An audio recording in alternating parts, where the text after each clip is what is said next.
You usually have neighborhood watches for thieves. We sort of have I guess it's an unofficial neighborhood watch for Blackwater.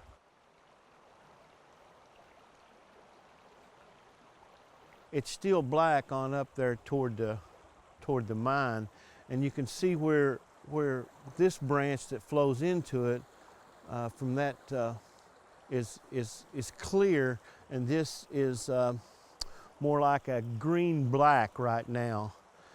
Yesterday this was totally pitch dark black. It's just another spill, you know, and it's like it's never ending. And ever since the Martin County coal sludge spill or sludge flood, and that happened in 2000, and here you got another mine, and this is happening all over eastern Kentucky and West Virginia. It never stops.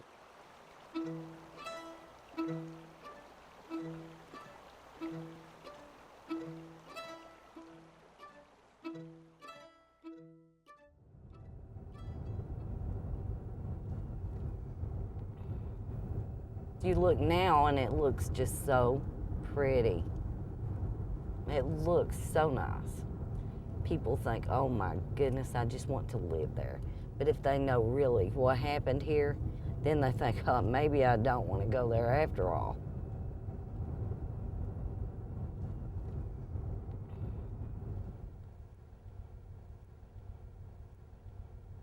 You can still see it in the bottom of those trees. It covered this whole area. I mean, it was deep. The man's garden used to be this field. And now he won't grow anything there because he's afraid of what's in the soil. Underneath all this beautiful green grass, if you take a shovel and you try to scoop it up, you will, when you flip that over, you will find that it's still there. It is still in there. When it happened, they didn't even send nobody down through here telling people that it had happened. And they didn't know how much of it was going to come out. If it all come out, or even just half of it, hey, we wouldn't be standing here today. Definitely not, because we'd all been gone on up down Coldwater.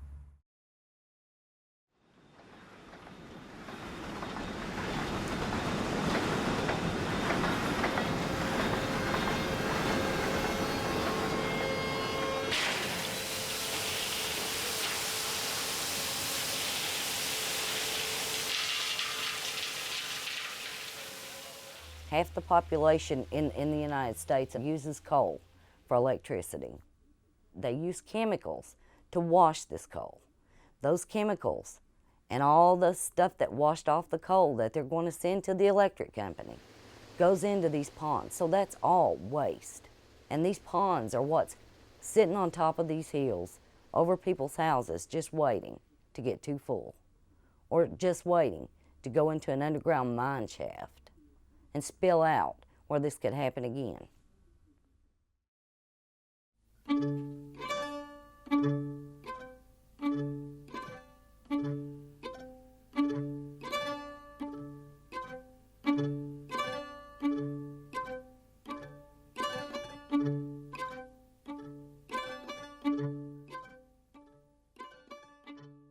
At the time I was sitting in the downstairs office, I started getting phone calls.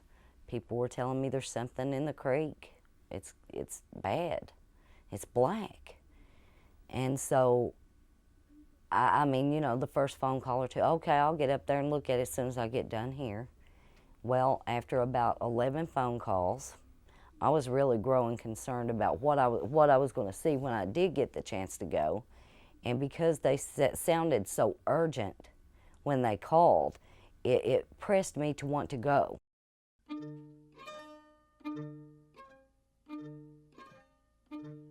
What I saw was this black, thick mixture.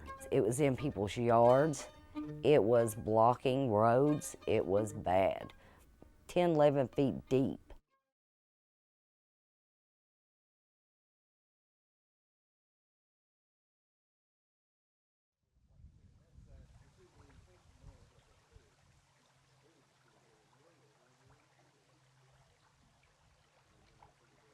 Just before daylight, I could just look out and see the glisten from the lights on him. It wasn't like water.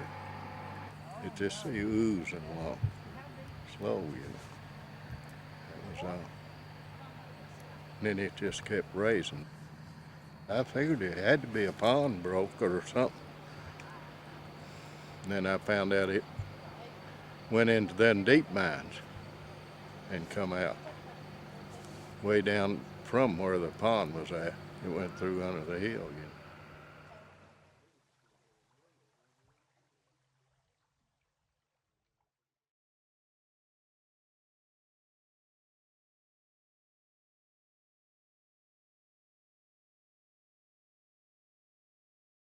I called and called, trying to get someone to tell me something about what had happened, especially when nobody had even been informed there was a pond up there that, you know, could come down on their head.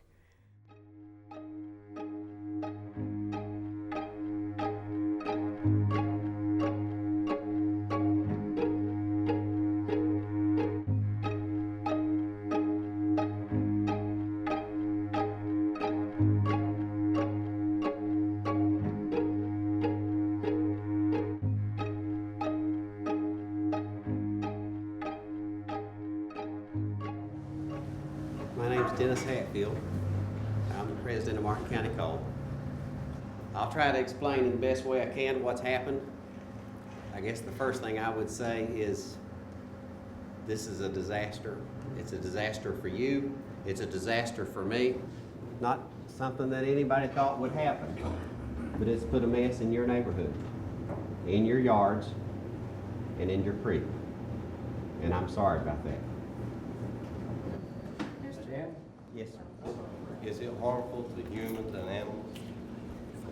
Do I think it's ultra dangerous? No, if you're asking my opinion. But the experts, the EPA, Kentucky Division of Water, you know, you can listen to them. It won't bother you to give it to your kid.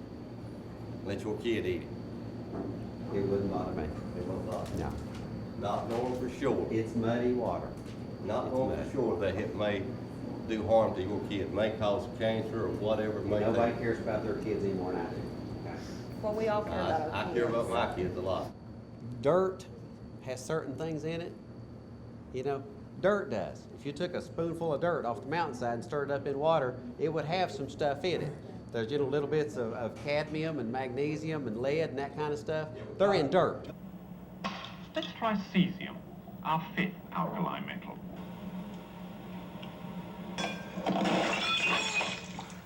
Don't you love British people? Let's try cesium. I had no idea that there was a sludge pond there or that there was such thing as a sludge pond. But the kids were coming in, you know, and telling us about it. And it's one of the few times where you could actually get the kids to really pay attention to everything that you said because they were so curious as to what this meant.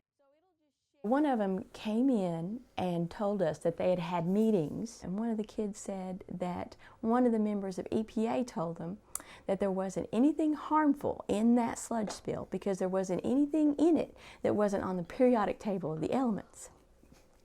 And they were coming to me going, "Oh, Miss LaCour, you've told us about the periodic table. You know, is that true? They told us to ask our biology teacher." Somebody tell us something. Can we drink our water? Or is it going to kill us? 10 years from now, are we going to have cancer and die from this?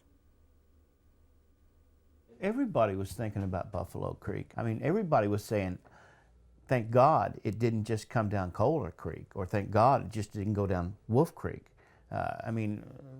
Buffalo Creek, people know about Buffalo Creek in this community, and people know, especially in the mines and around ponds, they know about Buffalo Creek.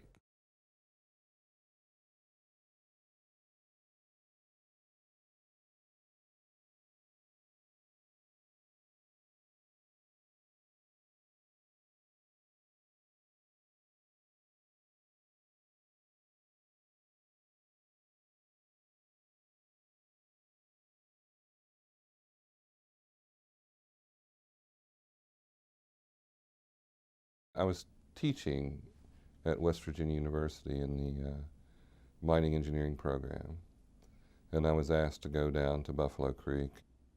So the people that I interviewed were all folks who had gone through a terrible time. Many of them had lost many family members, and that the memories of those conversations are still there with me. It wasn't necessary. The neglect was prevalent throughout the mining region. In Kentucky, there have actually been dozens of these breakthroughs over the past 20 years or so. And I believe in West Virginia the same thing has happened. For instance, Martin County in Kentucky in 1994, there was a breakthrough at the same mine. They knew, you know, in '94, there was some things that they could do to make it more safe and less likely that something like this would happen again. And they did not take those steps. Actually, back in about 94, spring of 94, there was a leak in the impoundment. MSHA came in and investigated it. Something was done in 94, and MSHA thought it was okay. That's not a decision we made. We submitted a plan, and they looked at it and said, that'll work. Well, something happened again. What guarantee can you give us that it won't happen again, that this won't happen again where you're home to? What guarantees you can give us that is that up there where you're home, that it won't fall through or go again? The only guarantee I can give you is that we got the federal government looking over every shoulder. We've got MSHA and the EPA and Coast Guard. Those are the people you rely on. Yeah, I know that, but what you're saying right now is you got all these different state and federal agencies looking over your shoulder, overseeing this situation. Well, these are the same agencies that blew all this to start with. So who's watching this? I can't answer for the government. If you've got a problem, we're not going to rest until this is cleaned up. This right here, no, all down through the years, we get this black water going down this creek all the time. It's not only just now. It's right on, right on. Just keep it coming. And then you hear about it, oh, they give them a little citation, that's all right. It's a proven fact that if you don't keep up the pressure on the coal company, that they'll walk off. They'll go ahead and pay a fine and walk off. And we want it done right. They've done it before. I was born and raised on this creek. Sure was. I've lived over here since I was 5 years old. But man's got to think on down the road what may happen.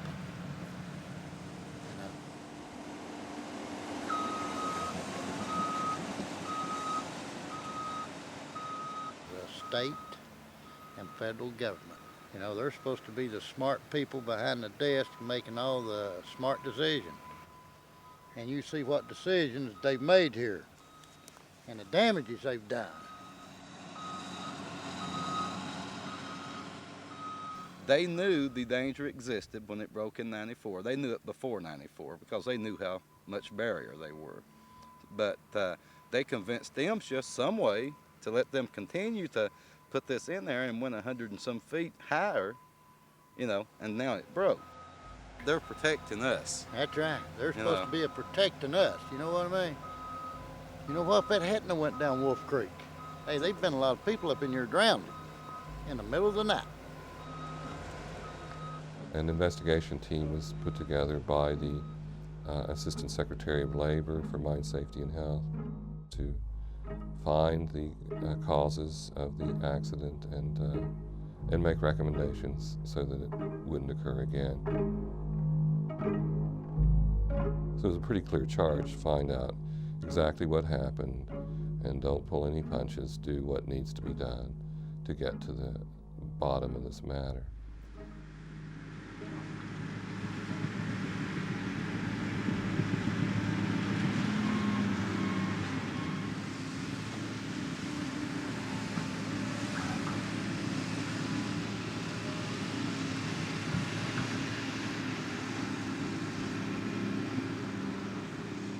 there has to be some accountability for the industry.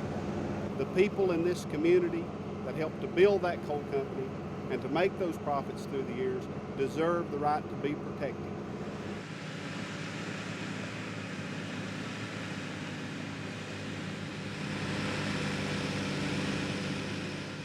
You know, people shouldn't have to deal with this kind of deal. And, you know, the holidays are right here at us. You're looking at Thanksgiving and then Christmas coming up. They've got everybody blocked off from coming in, but supposedly it's safe for us. You know, I guess we're expendable. They could care less. You know, if something happens to us, you know, you wonder if they would lose a minute's sleep over. We just happen to get in their way.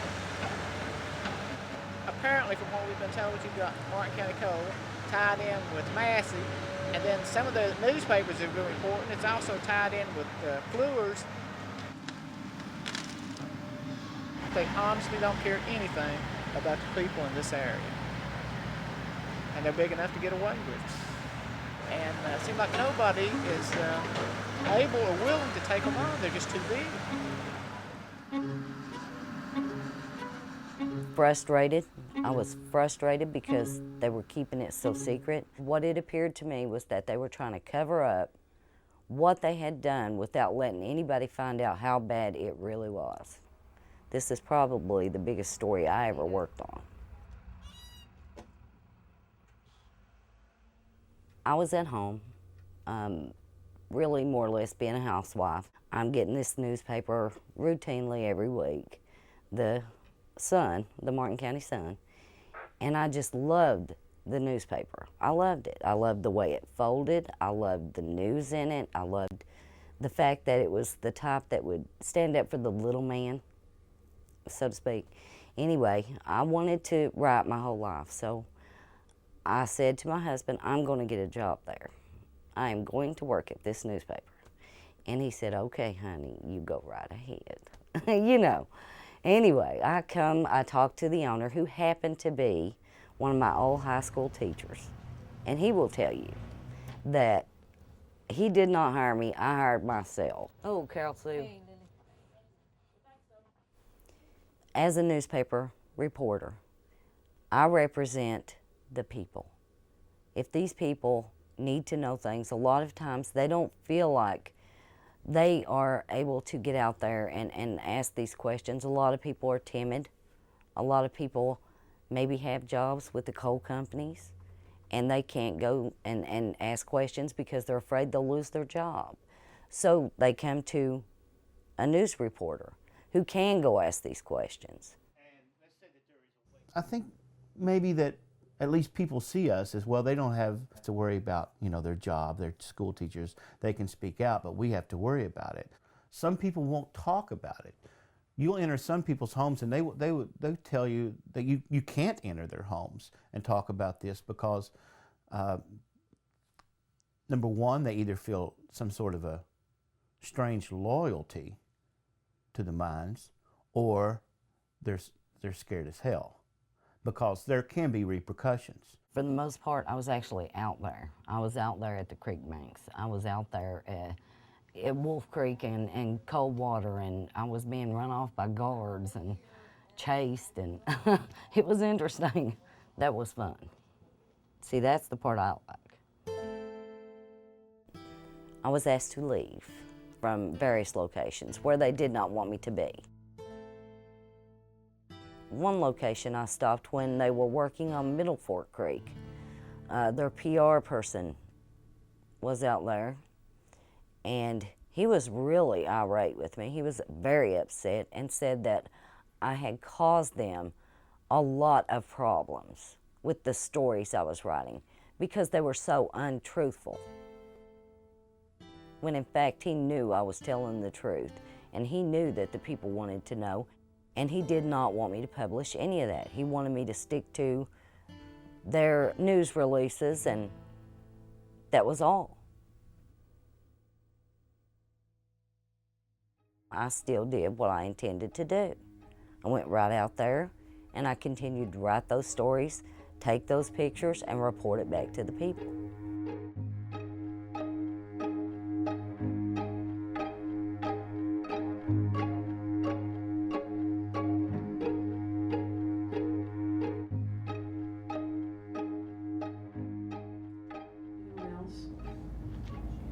two questions.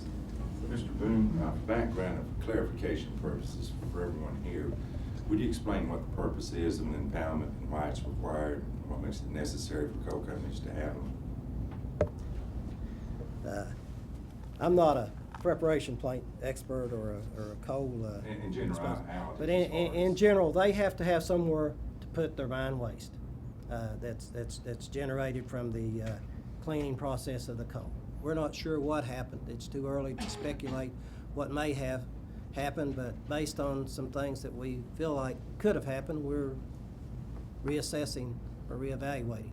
I can tell you, as a representative of the company, speaking on their behalf, we are committed to getting this problem resolved as fast as we possibly can. And I don't know how we could have done any more, any faster.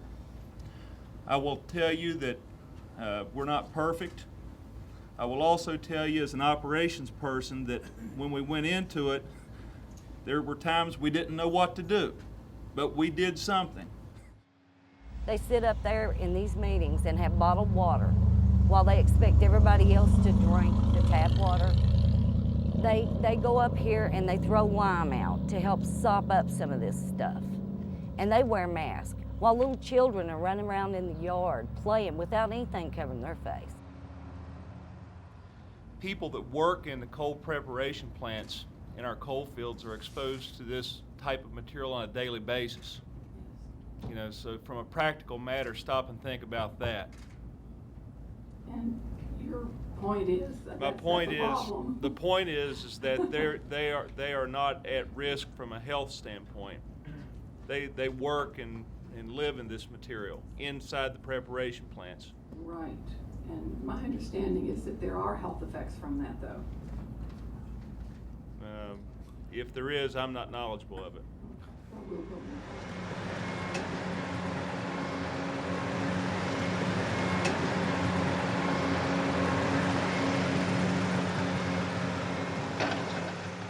If something like this happened away from these mountains, all hell would break loose. I believe that some of these people in these big boardrooms say that we can do that to the people in eastern Kentucky because we've always done that to the people in eastern Kentucky. We're going to sacrifice this land because we need their coal.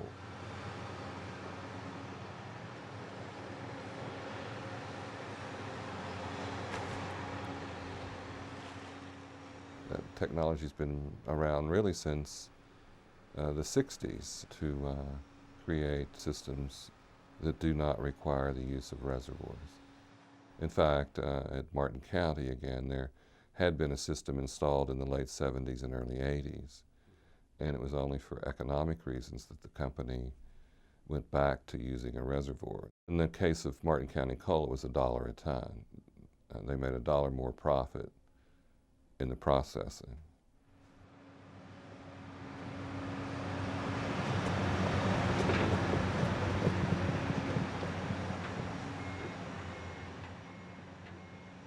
The company had submitted maps showing about a 100-foot solid coal barrier between the abandoned underground mine workings and the reservoir. But indeed there was perhaps only as little as 12 feet of coal. A mountainous terrain is not adequate for that type pond, especially built over top of a deep mine.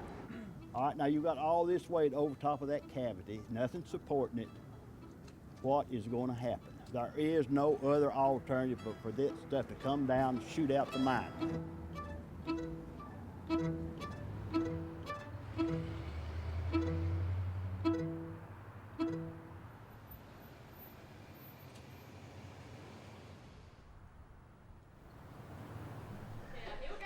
We're sitting right here in the middle of Whitesville, only a few miles from where coal was discovered. The early 1990s, a coal company moved into my holler, and I was used to coal companies mining in Marfork Holler because my father was a coal miner. I was used to it. I thought it was another coal company, you know, just another mine. And I started to notice a lot of dust and a lot of activity, a lot of people that lived above me moving out. So I found people that knew what was going on. So I started to come to meetings more often. And that's when I found out about this huge sludge dam. This is Brushy Fork. This is one of the biggest sludge dams that there is in the eastern United States. It's 954 feet tall, 654 acres, and it has a capacity of 9 billion gallons of toxic sludge. There are now about 230 of these dams throughout the country. The law allows it, so as long as the law allows it, it will be done. I'm very concerned about the people that live below these sludge dams, and they're marked all over Appalachia. They're full, and they're getting fuller. If the federal agencies do not step in there and enforce the regulations and make them comply, then they're never going to change. It's always going to be the same, and people can expect this to happen again.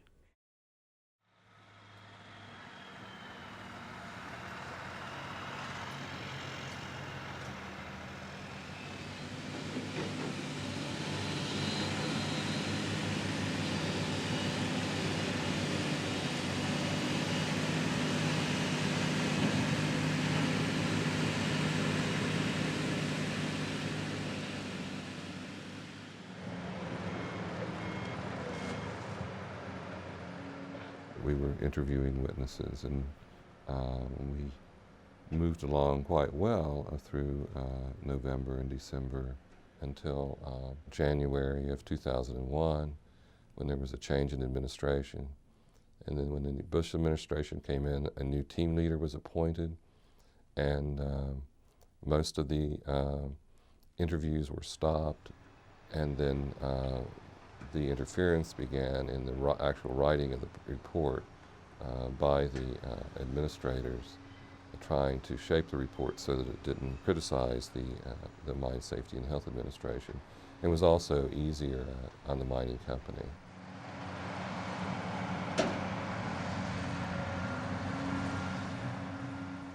You know, what's that old phrase, if you want to dance, you got to pay the fiddler?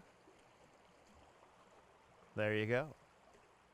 There's a lot of legislators that get a lot of money up in Washington, D.C. and in the state courthouses, in the state houses of Kentucky and West Virginia for their re-election bids. And I don't know, but I would think that maybe Massey or people representing them may contribute to some. I think originally 8 to 9 violations were proposed. Serious violations were proposed by the team members, and then in the final report only a few serious violations were issued.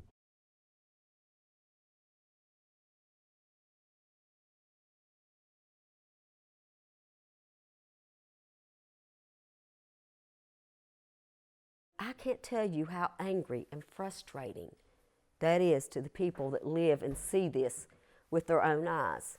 And you have a regulatory agency that tries to tell you it didn't happen. They're telling you you're a stupid hillbilly. They lost faith in the government. They lost faith in the federal agencies. That made these people say, hey, were you really there? Were you representing us, or were you representing the coal company? The watchdogs, our watchdogs, we pay their salary, were actually not the watchdogs for us, but they were the guard dogs for the coal companies, for Massey. In the fall of 2001, I was called by the head of the agency, and he wanted me to sign the Mine Safety and Health Administration's official report. And I refused. I refused twice to sign the report. On principle alone, I made that decision. There are certain protections for people who disclose wrongdoing, and so far those laws seem to be working. So we'll see. I interviewed Jack Spadaro, and it's rare to find any person in a position like that who would be willing to come up and say, hey, this is not right. But he did. It shocked me. I mean, who expects someone that's doing the investigation to tell you the truth?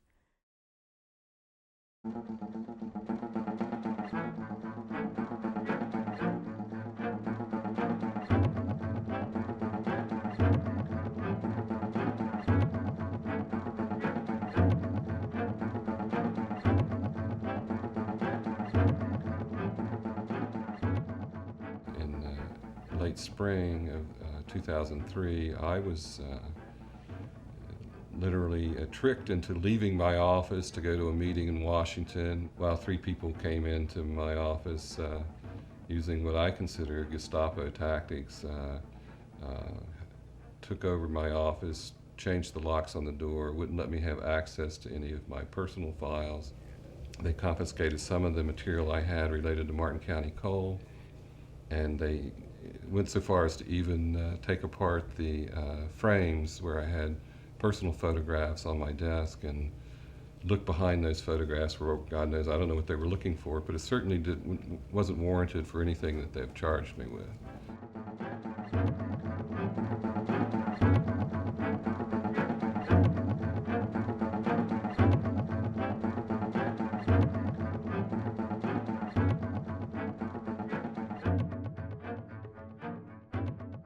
I've been working with my attorneys on my defense, and we're moving ahead with that. So, and recently I was notified that I'll be fired in about 2 weeks. So that's the end of it.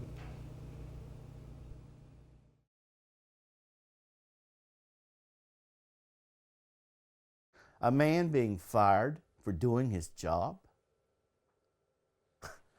It's ridiculous. A lot of the people were saying, well, you know, I expected that. He shouldn't have spoke up.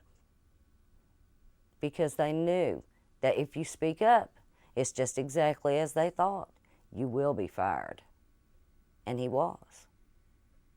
That's why a lot of these people would not come forward and say anything, because their lives depend on their job. And a lot of their jobs are with this coal company. So it makes you feel pretty sorry for everybody. I'm here on behalf of Jack Spadaro. Jack is a whistleblower who is in danger of losing his job because he dared to tell the truth. There's a concentration of impoundments in the north of the state and in the south of the state, and there's one particularly worrisome, well, they're all very worrisome, but one extremely worrisome impoundment is the Brushy Fork impoundment near Whitesville, West Virginia. And this impoundment is the largest in West Virginia and will be the largest. It's slated to hold anywhere from over 8 to 9 billion gallons of sludge. It's a huge, huge volume. It's a massive lake. And the same engineers that worked on this impoundment worked on the failed impoundment in Kentucky. A lot of people say with Brushy Fork, with all these impoundments, it's not a question of if it fails, it's a question of when. And actually, we're probably some of the safest people. Our sludge pond's done broke. You know, we probably don't have to, but what about all these other people who are living below one? It's just a time bomb. We're just getting ready to go off. This is a huge disaster waiting to happen. That's a disaster waiting to happen, and so is the school. And who owns all of them? Massey owns all 3 of them. Massey owns every dam in the Coal River Valley. Every dam in the Coal River Valley. Every one of them, and that is a scary thought. This one's the one you're going to tomorrow, and this is the Marfork Dam, and you can see the correlation between the rivers and where they're going to converge at. There.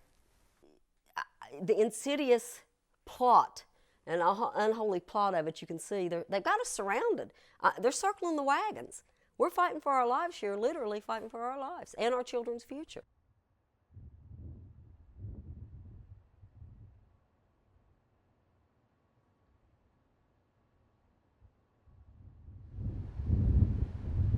What price you put on kids' lives, this is the epitome of it right here. Directly behind the school and up on the mountain about 300-400 yards up there is the earthen dam that's holding back 2.8 billion gallons of toxic sludge. I'm sure everyone's familiar with Buffalo Creek and what happened there, and Martin County, Kentucky. And we have a big problem with the school because we feel these kids are in danger. On rainy days, they bring a school bus down here, and they park it right here for emergency needs. Well, there's 273 kids in this school, and they're not going to fit in a school bus. So our biggest fear is that dam let loose, and we have another Buffalo Creek. That's our biggest fear. And you know, you have Bush's leave no child behind. That's what will happen here. There'll be no child left behind.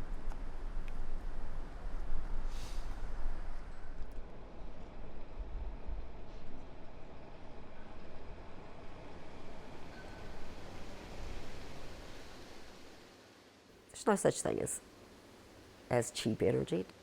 There's no such thing as clean coal. We're making our kids jump through hoops for materialistic things while we're destroying their future.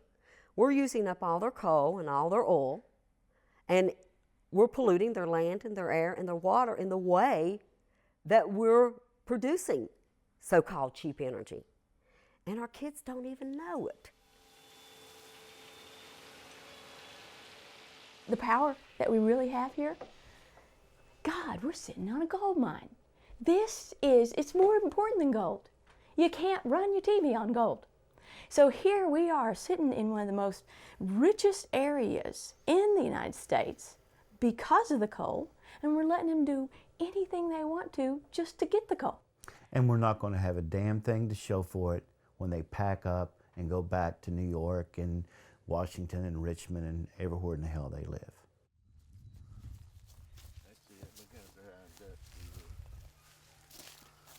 Here's a big pile. Everything looks like it's all over. There's no more story in Martin County. Let's just go. Those people crying around about slurry, it's all been cleaned up. You know, you can see right there that it's not been cleaned up. And it's not going to be cleaned up. And as long as you have corrupt agencies working alongside the United States government to get energy at all costs, then this whole country is going to be tainted. If it's not with sludge, it'll be with some other toxic chemical. When all these other people around who live here, they're a throwaway culture, you see, because we need the coal. We need the coal. It pisses me off, man.